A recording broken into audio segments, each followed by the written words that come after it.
शंकरापवितीर्देवे सदा वंदिता श्यामां सरस्वती भगवती निशेषव्याजातां शुक्लां ब्रह्मसुतां वन्दितां परमेश्वरी भगवतीं बुद्धिप्रदां शारदां नमः सरस्वती नमस्तुभ्यं वरदे कामरूपिणीं विश्वरूपे विशालाक्षि विद्यादेहि सरस्वती करेणि वीणा परिवादयन्ति ताजपन्थिं करेणि बालाम्बरालपिष्टा सन्सन्विष्टा सरस्वती तां शीर्षा नमामि गजाननं भूतगणादिसेवितं कपितजम्बूफलचारुभक्षणम् उमासुतं शोकविनाशकारकं नमामि विघ्नेश्वरपादपङ्कजं नीलाम्बुश्यामलकोमलाङ्गं सीतासमारोपितवामभागं पाणौ महासायकचारुचापं नमामि रामं रघुवंशनाथं कर्पूरगौरवं संसारसारं भुजगेन्द्रहारं सदा वसन्तं हृदयारविन्दे भवं भवानी सहितं नमामि मूकं करोति वाचालं पङ्गुलं लङ्घयते गिरिं यद्विप्रतमहं वन्दे परमानन्दमाधवम् त्वमादिदेवा पुरुषः पुराणः त्वमस्ति शस्त्रं निधानं वेदासमिदं च तदं शरणरूपम् अतुलितबलधामं हिमशैलाभिदेहं धनजीवनं किसानं ज्ञाननामकरणं सकलगुणनिधानं वानराणां दिशो रक्तपरिवर्तं वाजातं नमामि।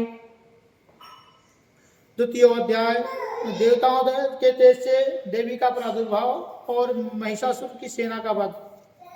ओम मध्यम चरित्र के मध्यम चरित्र के विष्णु श्री के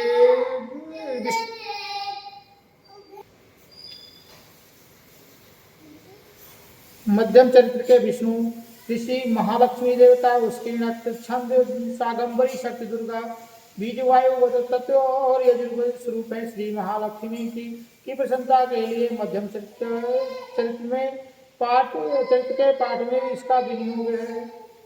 मैं कमल के आसन पर बैठी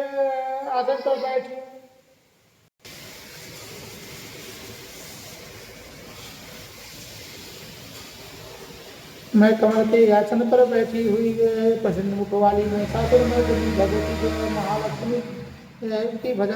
महालक्ष्मी का भजन करता हूँ, जो अपने हाथों में अक्षमाला फरसा गदा बाण वज्र धनुष कुंडिका दंड शक्ति खड्ग ढाल शंख घंटा मधुपात शूल पास और चक्र धारण करती हैं। इसी कहते हैं पूर्व काल में देवताओं और असुरों में पूरे 100 वर्षों तक घोर संग्राम हुआ था। उसमें असुरों के स्वामी महिषासुर था और देवताओं के नायक इंद्र थे। उस युद्ध में देवताओं की सेना महाबली असुरों से परास्त हो गई। संपूर्ण देवताओं को जीतकर महिषासुर इंद्र बन बैठा। तब पराजित देवता प्रजापति ब्रह्मा जी के आगे करके उस स्थान पे गए जहाँ भगवान शंकर और विष्णु विराजमान थे। देवताओं ने महिषासुर के पराक्रम तथा अपनी पराजय का यथावत वृत्तांत उन दोनों देवेश्वरों से विस्तार पूर्वक कह सुनाया। हे भगवान बोले हे भगवान, महिषासुर सूर्य इंद्र अग्नि वायु जल चंद्रमा यम और वरुण तथा अन्य देवताओं के भी अधिकार छीनकर स्वयं ही सबका अधिष्ठाता बना बैठा है। उस दुरात्मा ने परास्त समस्त देवताओं को स्वर्ग से निकाल दिया है। वह मनुष्य की बात पृथ्वी पर विचरते हैं। दैत्यों की ये सारी करतूत हमने आप लोगों से कह सुनाई। अब हम आपकी शरण में आए हैं, इसके वध का कोई उपाय सोचिए। इस प्रकार देवताओं का वचन सुनकर भगवान विष्णु और शिव ने दैत्यों पर बड़ा क्रोध किया। उनके मुंह में तन गई और मुंह टेढ़ा हो गया। तब अत्यंत कोप में भरे हुए चक्रपाण श्री विष्णु के मुख से एक महान तेज प्रकट हुआ। इसी प्रकार ब्रह्मा शंकर और इनके आदि अन्य देवताओं के शरीर से भी बड़ा भारी तेज निकला। वो मिलकर एक हो गया। महान तेज का पुंज ज्वालायमान पर्वत के समान जान पड़ा। देवताओं ने कहा, देखो वहां उसकी ज्वालाएं संपूर्ण दिशाओं में व्याप्त हो रही थी। संपूर्ण देवताओं के शरीर से प्रकट हुए उस तेज की कहीं तुलना नहीं थी। एकत्रित होने पर वो एक नारी के रूप में परिणित हो गई और अपने प्रकाश से तीनों लोकों में व्याप्त जान पड़ा। भगवान शंकर का तेज शंकर तेज का तो जो तेज था उससे उस देवी का मुख प्रकट हुआ। यमराज के तेज से सिर में बाल निकल आए। भगवान विष्णु के तेज से उनकी भुजाएं उत्पन्न हुई। चंद्रमा के तेज से दोनों स्तनों का और इंद्र के तेज से मध्यभाग कट प्रदेश का प्रादुर्भाव हुआ। वरुण के तेज से जंगा और पिंडली तथा पृथ्वी के तेज से नितम भाग प्रकट हुआ। ब्रह्मा के तेज से दोनों चरण और सूर्य के तेज से उनकी अंगुलियां हुई। वसुओं के तेज से हाथों की अंगुलियां और कुबेर के तेज से नासिका प्रकट हुई। उस देवी की दांत प्रजापति के तेज से और तीनों नेत्र अग्नि के तेज से प्रकट हुए। उनकी भवें संध्या के और कान वायु के तेज से उत्पन्न हुए। इसी प्रकार अन्य देवताओं के तेज से भी उस कल्याणमय देवी का आविर्भाव हुआ। तदंतर समस्त देवताओं के तेज पुंज से प्रकट हुई देवी को देखकर महिषासुर के सताए हुए देवता बहुत प्रसन्न हुए। पिनाकधारी भगवान शंकर ने अपने सूंड से सूंड निकालकर उन्हें दिया। फिर भगवान विष्णु ने अपने चक्र से चक्र उत्पन्न करके भगवती को अर्पण किया। वरुण ने भी शंख भेंट किया। अग्नि ने उन्हें शक्ति दी। वायु ने धनुष और बाण दिए। इससे बड़े हुए दो तरकस प्रदान किए। शास्त्र नेत्रों वाले देवराज इंद्र ने अपने वज्र निकालकर उत्पन्न करके दिया और ऐरावत हाथी से उतारकर एक घंटा भी दिया प्रदान किया। यमराज ने कालदंड से दंड, वरुण ने पास, प्रजापति ने स्फटिकाक्ष की माला तथा ब्रह्मा जी ने कमंडल भेंट किया। सूर्य ने देवी के समस्त रोमकूपों में किरणों का तेज भर दिया। काल ने उन्हें चमकती हुई ढाल और तलवार दी। क्षीर समुद्र ने उज्ज्वल हाथ तथा कभी न जीर्ण होने वाले दो दिव्य वस्त्र भेंट किए तथा साथ ही उन्होंने दिव्य चूड़ामणि, दो कमंडल, कड़े, उज्ज्वल अर्चन, सब बाहुओं के लिए केयूर, दोनों चरणों के लिए निर्मल निपुर, गले के लिए सुंदर हंसली और सब अंगुलियों में पहनने के लिए रत्नों से बनी अंगूठियां भी दी। विश्वकर्मा ने उन्हें अत्यंत निर्मल फरसा भेंट किया। साथ ही अनेक प्रकार के वस्त्र और अभेद्य कवच दिए। इनके सिवा मस्तक और वक्षस्थल पर धारण करने के लिए कभी न कुमलाने वाले कमलों की मालाएं दी। जलनिधि ने उन्हें सुंदर कमल फूल भेंट किया। हिमालय ने सवारी के लिए सिंह और बांध के रत्न समर्पित किए। धनाध्यक्ष कुबेर ने मद से भरा पात्र प्रदान किया। संपूर्ण नागों के राजा शेष ने जो पृथ्वी को धारण करते हैं उन्हें बहुमूल्य मणियों से विभूषित नागाहार भेंट किया। इसी प्रकार अन्य देवताओं ने भी आभूषणों और अस्त्र से देकर देवी का सम्मान किया। तत्पश्चात उन्होंने बारंबार अट्टहास पूर्वक उच्च स्वर में गर्जना की। उनके भयंकर नाद से संपूर्ण आकाश गूंज उठा। देवी का वो अत्यंत उच्च स्वर से किया हुआ सिंहनाद कहीं समा न सका। आकाश भी उसके सामने ललपटित होने लगे। उससे बड़े जोर की प्रतिध्वनि उत्पन्न हुई, जिससे संपूर्ण विश्व में हलचल मच गई और समुद्र कांप उठे, पृथ्वी डोलने लगी, समस्त पर्वत हिलने लगे। उस समय देवताओं ने अत्यंत प्रसन्नता के साथ सिंह वाहिनी भवानी से कहा, देवी तुम्हारी जय हो। साथ ही महर्षियों ने भक्ति भाव से विनम्र होकर उनका स्तमन किया। संपूर्ण त्रिलोकी को क्षोभग्रस्त देख दैत्यगण अपनी समस्त सेना को कवच से सुसज्जित करके हाथों में हथियार ले सहसा उठ खड़े हुए। उस समय महिषासुर ने बड़े क्रोध में आकर कहा, आह, ये क्या हो रहा है।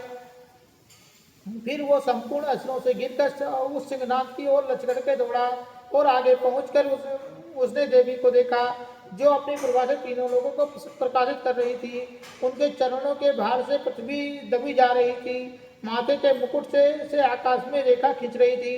तब वे अपने धनुष की टंकार से सातों पातालों को छुप किए देती थी।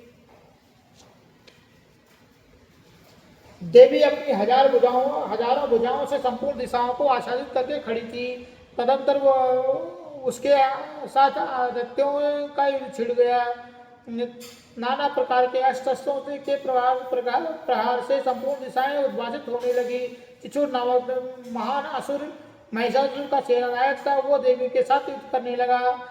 अन्य दैत्यों की चतुरांगली सेना के साथ चामर भी लड़ने लगा। 60,000 रथियों के साथ आकर उदग्र नामक दैत्य ने लोहा लिया। 1 करोड़ रथियों के साथ महाहनु नामक दैत्य युद्ध करने लगा, जिनकी रोएं तलवार के समान तीखे थे। वो अश्लोमा नामक महादैत्य 5 करोड़ तीर सैनिकों के साथ युद्ध में आ डटा।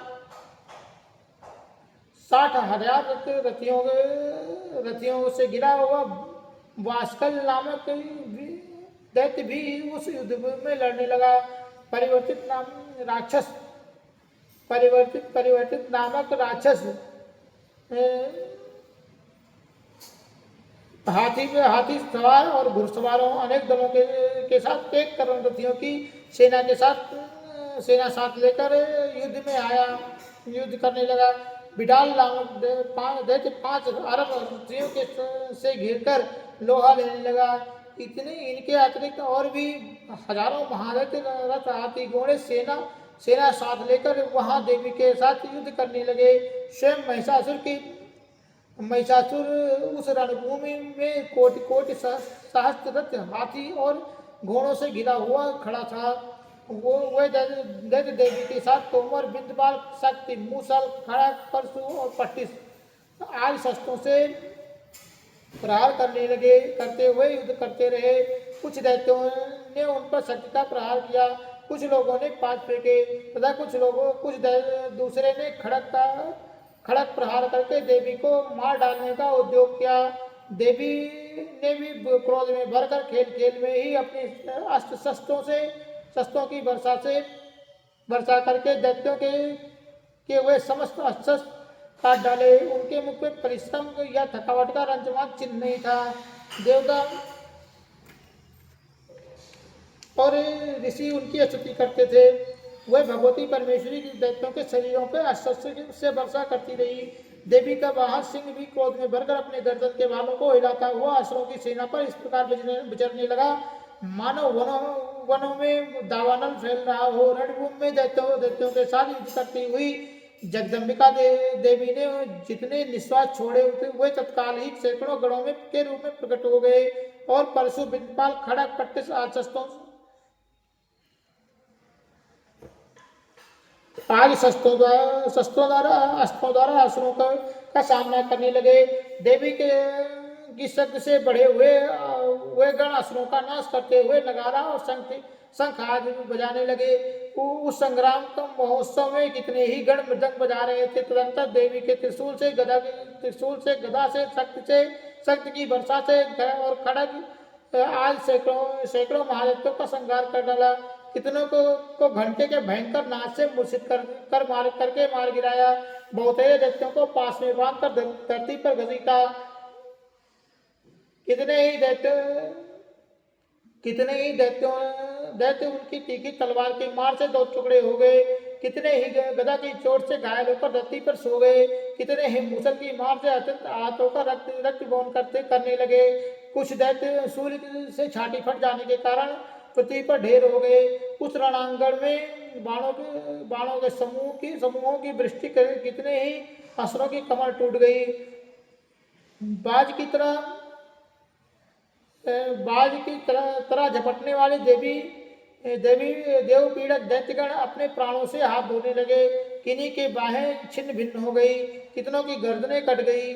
कितने ही दैत्यों के मस्तक कट कर गिरने लगे। कुछ लोगों के शरीर मध्य भाग से विदीर्ण हो गए। कितने ही दैत्यों की जांघें कट जाने पर वो पृथ्वी पर गिर पड़े।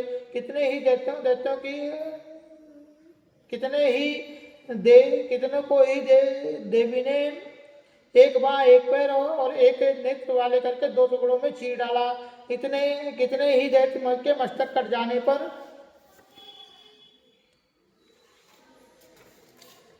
भी गिरकर उड़ जाते और केवल धड़ के ही रूप में अच्छे हथियार लेकर हाथों में लेकर देवी के साथ युद्ध करने लगते थे।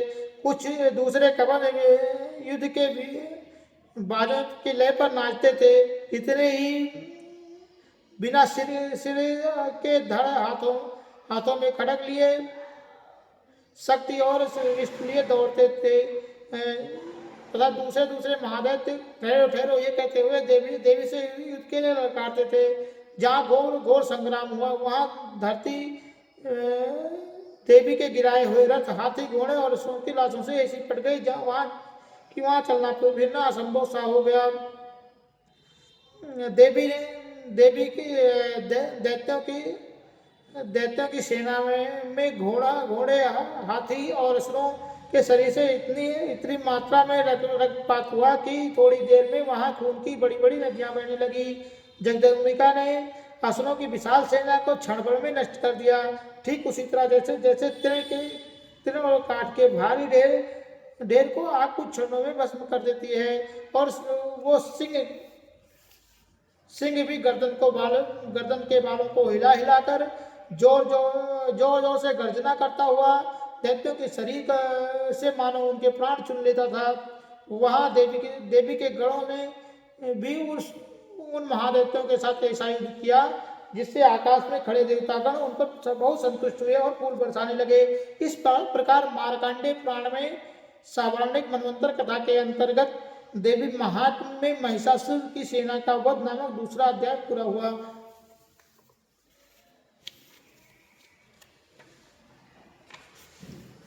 तृतीय अध्याय सेनापतियों सहित महिषासुर का वध। जगदम्बा के श्रीअंगों की कांति उदय काल के सहस्त्रों सूर्य के समान एवं लाल रंग की रेशमी साड़ी पहने हुए हैं। उनके गले में मुंडमाला शोभा पा रही, दोनों स्तनों पर रक्त का चंदन लेप लगा है और वे उनके कर कमलों में जप मालिका विद्या और अभय तथा वर मुद्राएं धारण किए हुए हैं। 3 नेत्रों से शोभित मुखारबिंदु की बड़ी शोभा हो रही है। उनके मस्तक पर चंद्रमा के साथ ही रत्नमय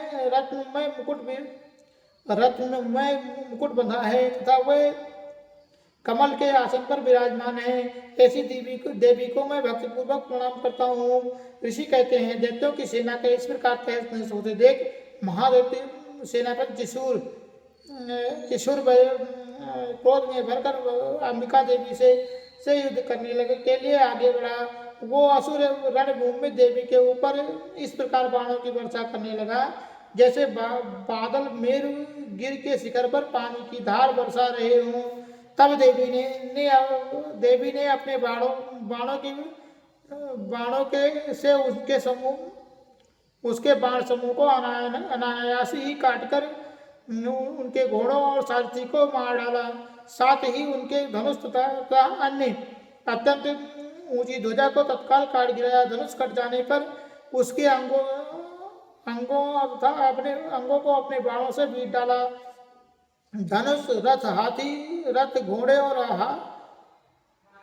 सारथी नष्ट हो जाने पर वो असुर ढाल और तलवार लेकर देवी की ओर दौड़ा। उसने तीखी धार वाली तलवार से सिंह के मस्तक पर चोट करके देवी की बाईं भुजा में बड़े वेग से प्रहार किया।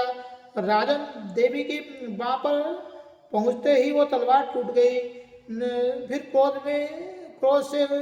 फिर क्रोध से लाल आंखें करके उस राक्षस ने सूल हाथ में लिया और उसे उस महादैत्य ने भगवती भद्रकाली के ऊपर चलाया। वो सूल आकाश में गिरते हुए सूर्य मंडल की बात अपने तेज से प्रज्वलित हो उठा।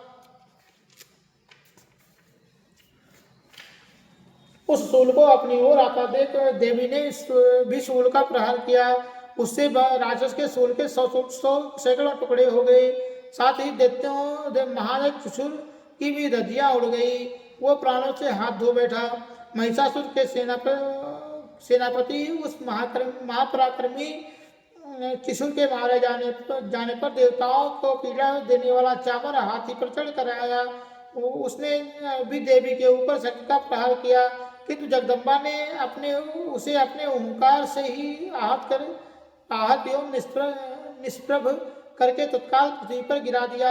शक्ति टूट गई। टूटी हुई देख चावल को बड़ा क्रोध हुआ। अब वो उसने शूल चढ़ाया, किंतु देवी ने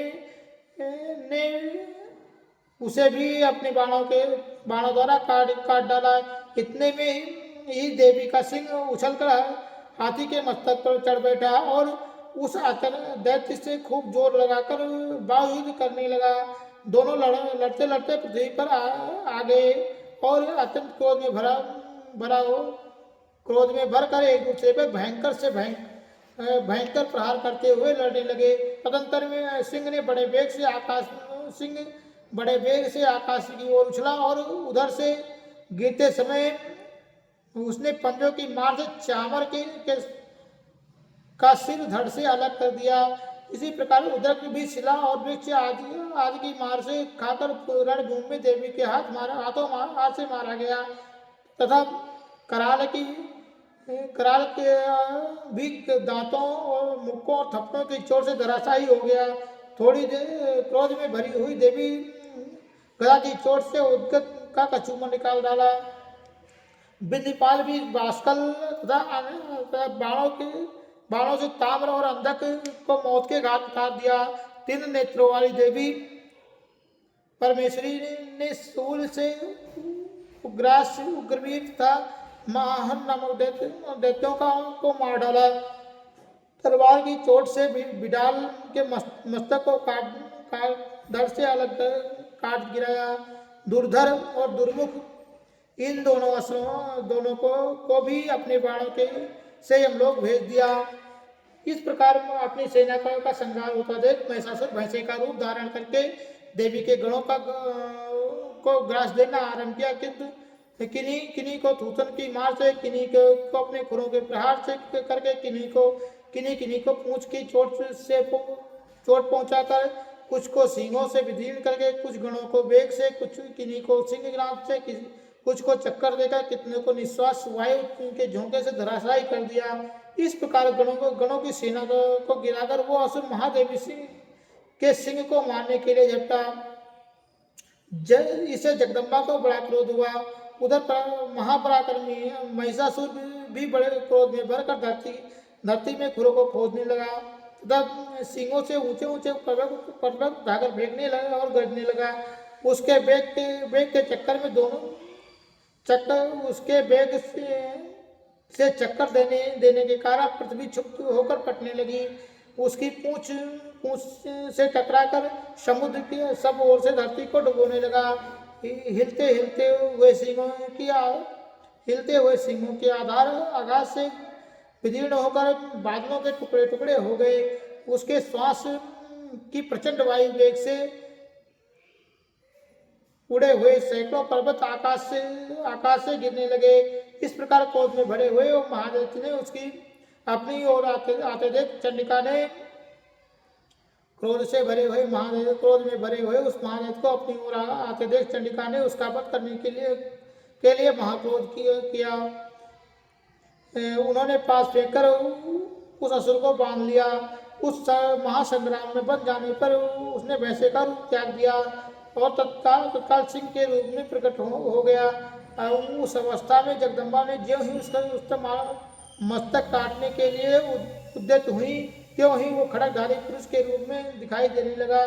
तब देवी ने तुरंत ही बाणों की वर्षा करके उसके ढाल और तलवार के साथ उस पुरुष को बीन डाला। इतने में ही महान सिंह महान गजराज के रूप में परिणित हो गया तथा सूंड से देवी के विशाल सिंह को खींचने और गरजने लगा।